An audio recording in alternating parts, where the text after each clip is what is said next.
مما يخرب الاستقامة. رفقاء السوء، قال الله جل وعلا: ويريد الذين يتبعون الشهوات أن تميلوا ميلا عظيما.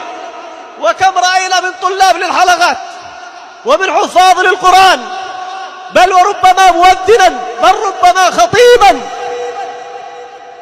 انحرف وانجرف، وسببه شياطين الإنس يوحي بعضهم إلى بعض زخرف القول غرورا، فيذهب إليهم طمعا في الضحكات والرحلات والمسابح وهنا وهناك، فلا يلبث أن يكون مثله. ومن جالس كانس، والصاحب ساحب. ومثل الجليس الصالح والجليس السوء كحامل المسك ونافخ الكير.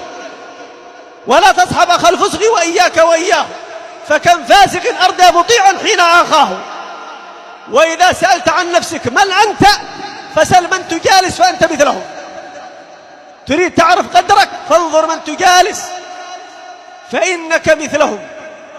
فاحذر، وليكن جلساك كما قال الله: واصبر نفسك مع الذين يدعون ربهم بالغداة والعشي يريدون وجهه ولا تعد عيناك عنهم تريد زينة الحياة الدنيا ولا تطع من أغفلنا قلبه عن ذكرنا واتبع هواه. وكثير من الأصدقاء أصحاب أهواء، يفعل ما تمليه عليه نفسه ثم يجرجرك. وقد قال الله جل وعلا: الأخلاء يومئذ بعضه لبعض عدو إلا المتقين. وقال الله جل وعلا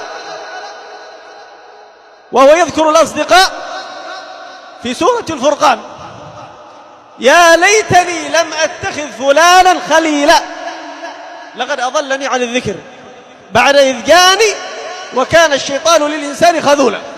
فانظر إلى جلسائك، هل هم صالحون؟ هل هم طالحون؟ هل هم أتقياء؟ هل هم فجرة؟ فإنهم جلساء كذلك يوم القيامة. ويقول صلى الله عليه وسلم: المرء مع من أحب. فكثير من الناس يكون ذا استقامة، ولا نعني ذا استقامة أن نطوع كما يقول كثير من الناس، إنما مستقيم على دين الله يصلي يأكل حلالا، عفيف الفرج، عفيف اللسان، عفيف المطعم. هذا هو المستقيم، هذا هو عباد الله. أما يجرجرونه، يقول الإمام مالك رحمه الله: كل جليس لا تستفيد منه خيرا اغسل يدك منه. اغسلها، لا تجالسه. والشافعي رحمة الله تعالى عليه يقول: إذا المرء لا يرعاك إلا تكلفا فدعه ولا تكثر عليه التأسفا. ففي الناس أبدال وفي الترك راحة وفي القلب صبر للحبيب ولو جفا. ولا خير في خل يخون خليله ويظهر سرا كان بالأمس قد خفا. سلام على الدنيا إذا لم يكن بها صديق صدوق صادق الوعد منصفا.